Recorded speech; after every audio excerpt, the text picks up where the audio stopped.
रमजान मुबारक के दौरान भी खवातीन के गायब होने और अगवा के वाकयात जो हैं जारी। थाना सदर गुजरात का गांव सियान जो है, यहाँ पर एक ही घर से दो जवान लड़कियां जो हैं अचानक पुरअसरार तौर पर गायब हुई हैं।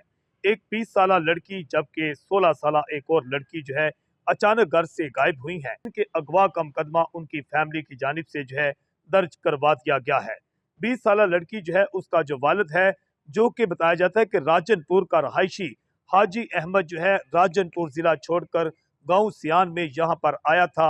उसकी जवान बेटी 20 साल और उसकी जो 16 साल बांजी है वो पुरअसरार तौर पर जो है घर से गायब हुई, जिसका मुकदमा बहावल नगर के रहायशी मुलजमान जो है नामजद मुलजमान के खिलाफ दर्ज करवाया गया है।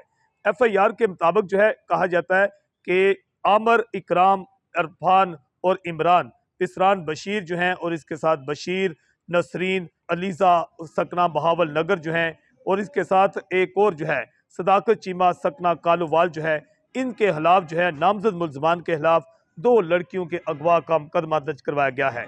गुजरात पुलिस की जानिब से इस बात को यकीनी बनाया जाता है कि इस तरह के खवातीन के बच्चों के जो वाकयात पेश आते हैं, इसमें फौरी तौर पर जो मगवी खवातीन या बच्ची हैं उनकी बाज़याबी को भी यकीनी बनाया जाता है और मुलजमान की गिरफ्तारी भी यकीनी बनाई जाती है।